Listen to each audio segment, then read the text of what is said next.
Hello everyone. So we are going to discuss about the stability and the causality, and this lecture is in continuation with the last lecture in which we are discussing about the Z transform.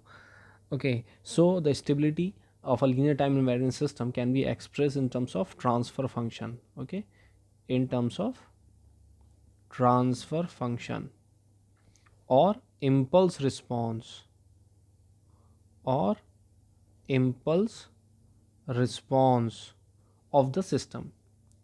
Okay, so earlier when we have discussed about the stability, due to in that we have discussed that the necessary and the sufficient condition for a linear time invariant system, uh, to be linear time invariant system to be bounded input, bounded output, stable,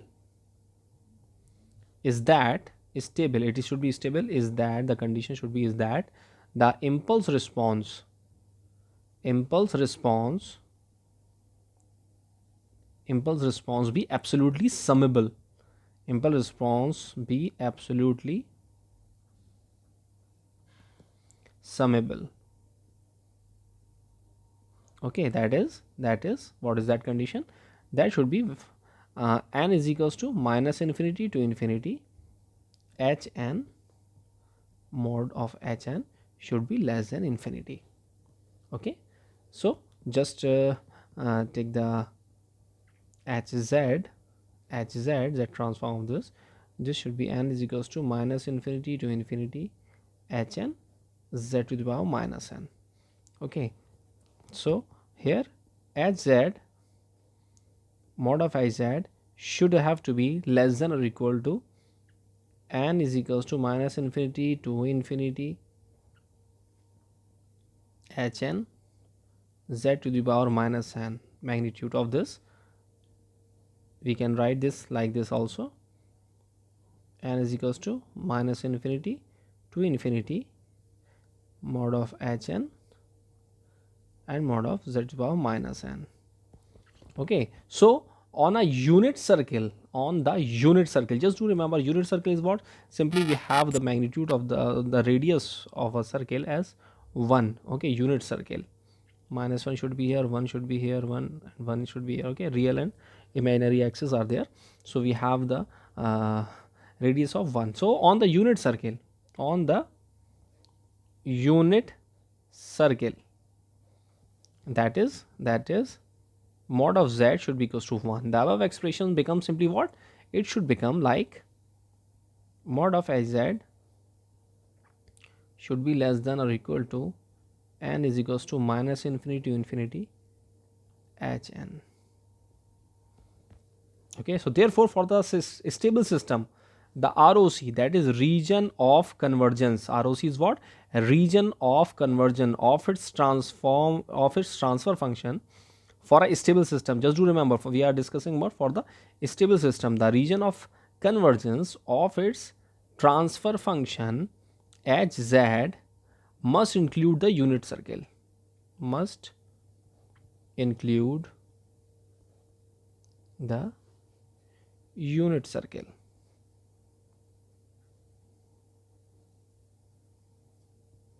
Okay,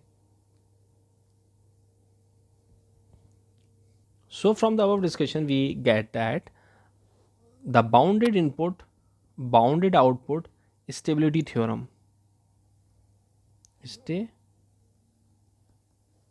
theorem.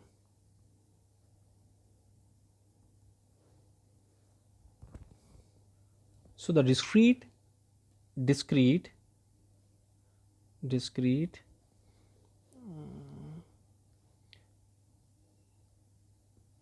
linear time invariant system is bounded input, bounded output stable if and only if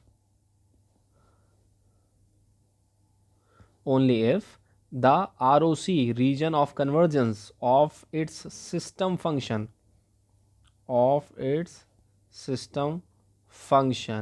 includes the unit circle, that is z mod of z should be equals to 1. All right, So just move towards the causality theorem. Causality theorem.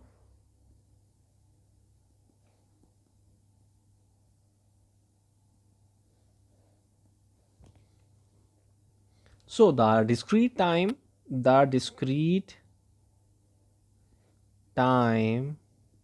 linear time invariant system is causal, okay, is causal if and only if the ROC region of convergence of its system function is the exterior of the circle, okay, including z equals to infinity, okay. Or if in another way you want to state that this definition, so it is simply this: result is that a system is causal if and only if ROC contains no poles. ROC contains no poles, okay. ROC contains no poles. We can alternately define the causality theorem in this way also. Thus the condition for the stability and causality are quite different, okay. Stability and causality are quite different, okay. How? So how this is how? Simply in this way, that a causal system causal system must have a system function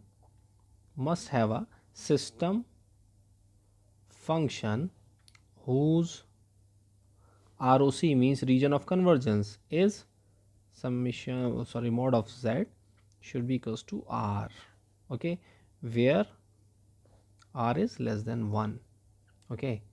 So the condition for system to be both causal and stable, the system for a, so this we have talked about the causal stable system, okay. So further, a causal linear time invariant system, a causal linear time invariant system, LTI system,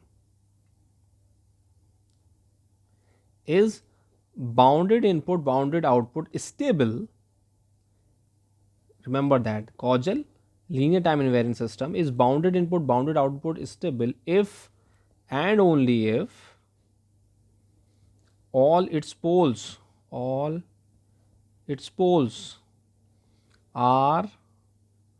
within the unit circle, all right. In another language you can write down this as: for a linear time invariant system, for a LTI system, okay, with a system function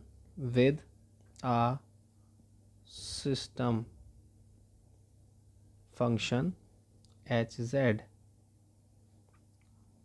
to be stable,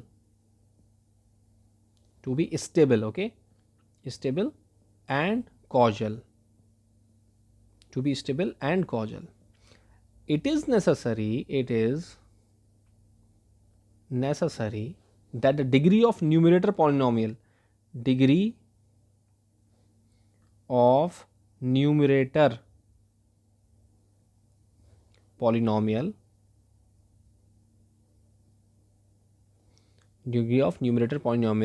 in z not exceed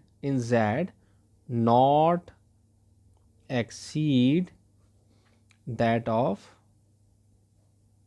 denominator polynomial,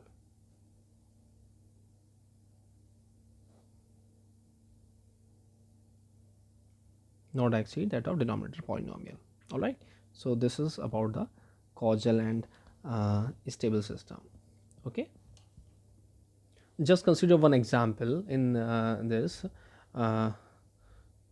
example. So the rotational motion of a satellite was described by the difference equation. I am not writing all these question. I'm just writing the equation. Just you read out the rotational motion of a satellite. Okay, rotational motion of a satellite was described by difference equation. Equation is this: y n minus 1 minus 0.5 y n minus 2 plus 0.5 x n plus 0.5 x n minus 1. Okay, so is the system stable or the system is causal? Just let us see this. Okay, let us see this. Just taking the z transform on both the side of this difference equation, so this will become what? This will become yz, this will become z inverse of yz, this will become minus 0.5 z to the power minus 2 yz, then plus 0.5 xz plus 0.5 z inverse of xz. All right, so from here you can take this hz, which was equals to yz upon xz. From here we can take this, just taking yz on one side and xz on the one side, we will get the equation like this: 0.5 1 plus z to the power minus 1 divided by 1 minus z inverse plus 0.5 z to the power minus 2. Okay, just factorizing this, 0.5, this will become z plus 1 into z. Okay, and z square minus z plus 0.5. So from here you can see that the poles of the system are at poles of the system. Where are the poles? It should be z is equals to 0.5 plus minus 0.5 j. Okay, complex poles are there. So all poles of a system are inside the unit circle.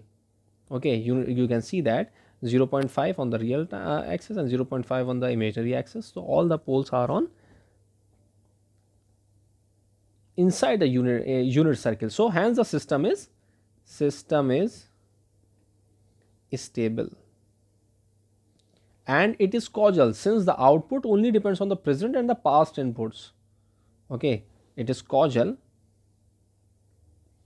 because its output only depends on past and present input. Okay, so like this you can also solve other problems. Okay, so let's move further. Let's see what is minimum phase, minimum phase. Okay, maximum phase and mixed phase system. Now what are these systems? These systems are simply a causal stable transfer function with all its poles and zeros inside a unit circle. Just write down one by one. A causal stable transfer function, okay, with all its poles and zeros inside a unit circle,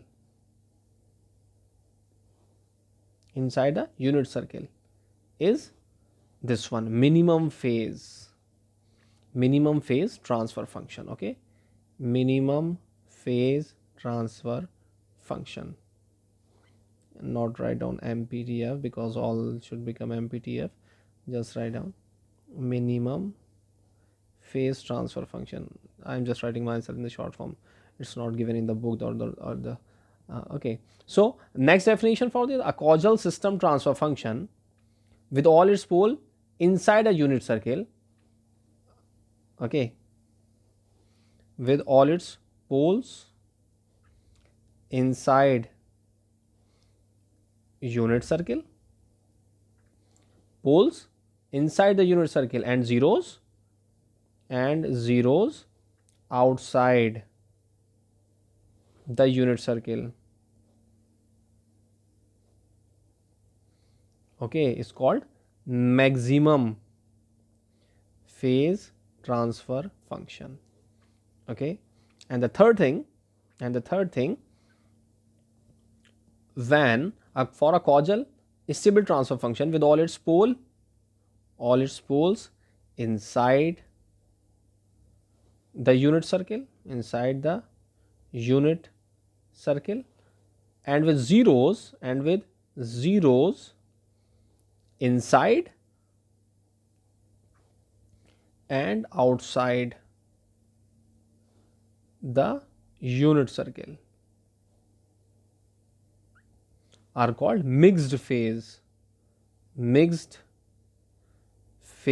transfer function. Okay, so you can take the example as we have three functions over here. H1z, this is simply equals to yz upon upon xz. This should be equals to z plus 0.4 upon z plus 0.3. Okay, second function is h2z, this is equals to yz upon xz as 0.4 z plus 1 upon z plus 0.5. Okay, and the third system h3z is equals to yz upon xz is equals to 0.4 z plus 1 and z plus 0.4 divided by z plus 0.5 and z plus 0.3. So in all these three systems you can find out the zeros and the poles, zeros and the poles, zeros and the poles. Okay, from here you will conclude that the first system h1z is a minimum phase. Just fulfill the definition which we have write down above, minimum phase transfer function. Okay, and h2z you will see as maximum phase transfer function, and the third one, that is the h3z, you will find out that h3z should be mixed phase transfer function. Okay, so this is you will get. All right, so further we will discuss about the inverse system. Okay, in the next lecture we will see this inverse system. Okay, so thanks a lot. Thank you.